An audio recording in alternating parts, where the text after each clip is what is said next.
안녕하십니까. 고고TV 여명입니다. 난세의 시대, 거짓말을 갖다가 여기저기 퍼뜨리는 자가 지지자들의 옹의를 받으면서 활개치는 시대, 진실을 말하고 팩트를 말하는 사람이 탄압받는 시대. 유시민이의 계병과 유시민이의 거짓말이 지금 상상을 초월할 정도로 난무하고 있죠. 막 난사하고 있습니다. 거기서 진중권이란 용기 있는 전사가 하나 나타났고, 제가 말씀드렸죠. 진중권이는 결국 문재인을 칠 것이다. 어제 그저께부터 그러죠. 문재인을 옹호하는 친문 세력이 적폐를 쌓고 있고 나라를 망치고 있다. 드디어 문재인을 공격하기 시작했죠. 그게 문재인한테 하는 말입니다. 그 다음에 이부영 씨라고 3, 40대까지는 아마 모르실 겁니다. 이부영 씨. 제야 당시에 박정희 정권과 전두환 정권의 군부 독재를 몸으로 저항하던 민주투사죠. 말을 하게 되면은 이 이부영 씨가 유시민의 거짓말 싸대는 것에 대해 도저히 그냥 넘어갈 수 없다. 왜냐하면 유시민은 추종자가 많고 과거를 너무나 왜곡한다. 유시민이 현재의 한국당 야당 탓만 하며 과거 왜곡을 하는 것을 그냥 넘어갈 수 없다. 원래 이 문재인이라는 작자는 말이죠. 학생운동도 크게 안 했어요. 문재인이라는 작자는 당시에 우리가 그 시대를 살았기 때문에 압니다. 이부영 씨라는 사람은 우리가 잘 알아요. 응? 기억의 제도 지금 좀 없어져서 그렇지. 우리가 대표적으로 박정희 대통령에 저항했던 시인 하면은 김지아 시인을 떠올리죠. 김지아 시인. 근데 김지아 시인은 박근혜 대통령 만들기에 했고, 이것들이 학생운동도 제대로 하지 않은 것들이, 민주화 투쟁도 제대로 하지 않은 것들이 과거 우리의 업적을 다 뺏어간다. 이것들은 양아치다, 똥덩어리다 하고 김지아 시인이 일가를 해버리죠. 그리고 요새 자주 나오는 지금 제야 운동권 그 사람 누굽니까? 김문수 씨하고 같이 활동했던. 갑자기 또 생각이 안 나네. 이 늙었다는 증거입니다. 그 누구죠? 그 민중당도 하고 했던 사람. 이재호 말고요. 뭐 있어요, 하여튼. 그 이부영 씨도 그런 부류에 속합니다. 이부영 씨도 과거에 노무현 정권, 김대중 정권에 협조는 했지만은 지금 제야에서 그냥 고고히 자기 삶을 살고 있어요. 이런 사람들이 한 20년 만에 나와서 문재인의 유시민의 거짓말을 갖다가 공격하는 것은 말이죠. 이 진보가 자칭 진보라는 게 다 죽었다는 겁니다. 그러니까 이제 20대, 30대들은 뭐도 몰라요. 20대, 30대, 40대들은 지들이 꼭 민주화 운동을 하는 것 같이 지금 문재인 따라다니고 유시민 따라다니고 이렇잖아요. 그러니까 진중권이가 그러는 거죠. 저것들 내 없는 좀비다. 그러고 있지 않습니까? 제가 신혼 초에 암사동에 살았어요. 혹시 이 방송을 들으시는 분은 알고 있을지 모르지만 암사동 양지마을이라는 곳에 살았는데요. 그게 도로에서 한 100m를 걸어 들어가는 건데요. 그 중간에 미나리 밭이 쫙 있습니다. 그 안에 딱 들어가면 옛날에 박정희 시대 때 구 누구죠? 그 시장이 구자 뭔데 그 시장이 100평씩 딱딱 잘라가지고 100평씩 딱딱 잘라서 전원주택을 만든 데가 있어요. 100평씩 한 100채를 지었어요. 거기 내 월세를 살았습니다. 신혼 초에. 와이프가 건강이 안 좋아가지고 그쪽으로 공기 맑은 데로 들어간다 해서 거기서 광화문 쪽으로 이제 회사를 다녔는데요. 그런데 이부영 씨를 그때 신혼 초에 내가 이부영 씨 그 당시에 뭐 여루당인지 민주당인지 모르겠지만은 투표를 했어요. 그 당시만 해도 젊었으니까. 그런데 그 이후로는 이제 이게 노무현 씨가 이제 나오고 나서부터는 내가 확 그냥 돌아버렸는데요. 이 운동권의 행태를 보고. 왜냐하면은 지금 586이라는 애들하고 제가 대학교를 같이 다녔거든요. 그때부터 586들에 쟤네들이 30년 후에 분명히 정치권에 다 진입을 하는데 그때면 나라가 엉망이 된다.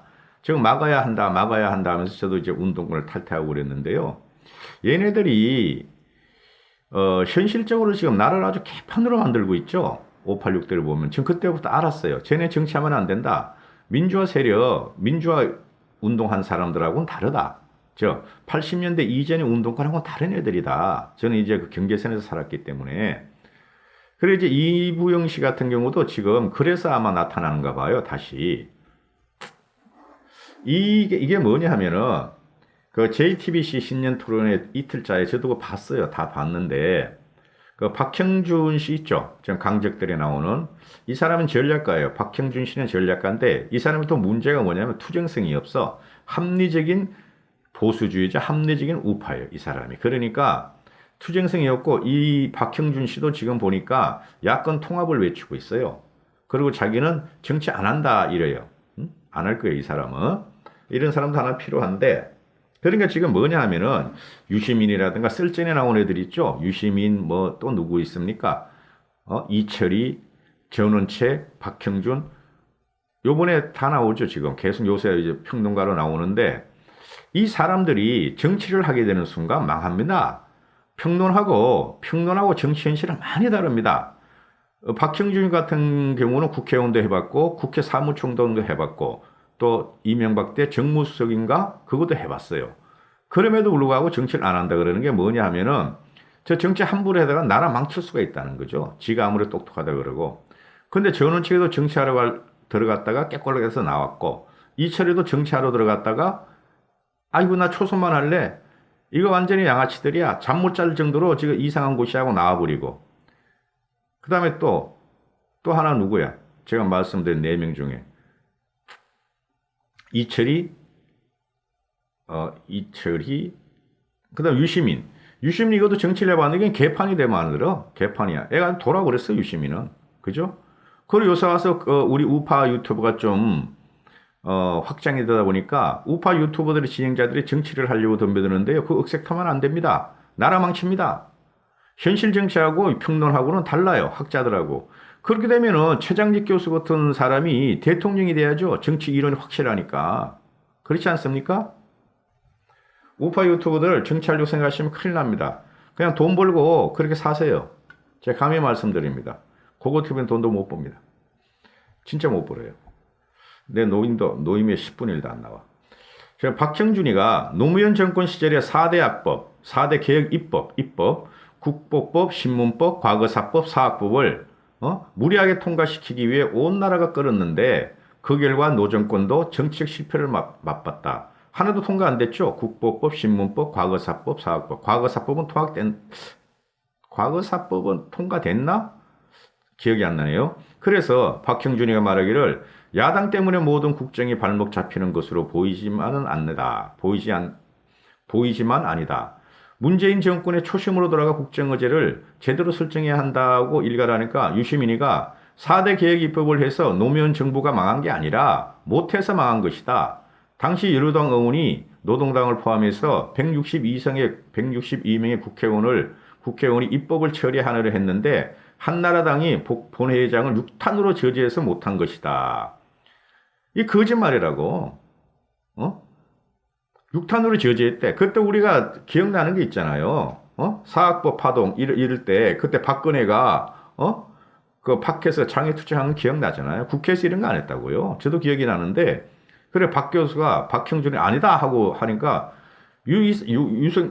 누구야 얘가? 유시민이가 계속 거짓말을 해대. 응? 그러니까 그거를 봤던 이부영 씨가 정치 원로예요. 지금 이 사람이 여루당 의장을 했다고 뭐 독수리 오영재가 여루당을 차려 나왔었잖아요. 이부영 씨가. 그리고 이부영 씨가 달리 당시에 열린 우리당 의장이었던 이부영 씨가 말을 하는데 유시민이 완전히 틀리게 말했다. 한나라당이 국회를 증가한 것도 아니고 열린 우리당 의장인데 모를 리가 없죠. 노무현이가 여루당 찍어달려다가 탄핵당했는데 한나라당이 국회를 점거한 것도 아니고 여야 간 협상이 없었던 게 아니다. 당시 이부영이가 이제 당시 박근혜를 만나요. 이부영이가 당시 한나라당 박근혜 대표와 비밀회동을 가졌다. 국가보안법 폐지 대신에 독소 조항을 대부분 삭제하기로 합의하고 신문법, 과거사법, 사교육법 등을 여당 안대로 개정하기로 박근혜 대통령과 합의했다. 그래서 역사상 최초로 여야간 국가보안법 개정에 합의했던 것이고 여당 입장에서도 굉장히 이익이 남는 장사였다. 당시의 여당 열린우리당 노무현 정당.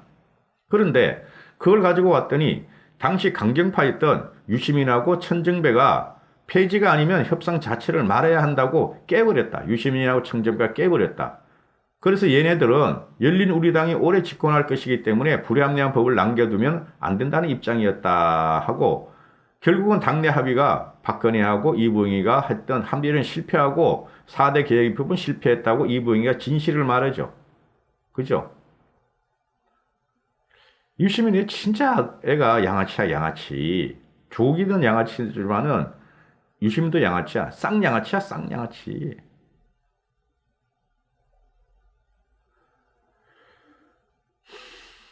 아유, 내 이런 방송을 할 줄이야 내 꿈에도 몰랐는데 말이죠. 제 과거의 트라우마가 다 나와요. 이 방송을 하다 보면은.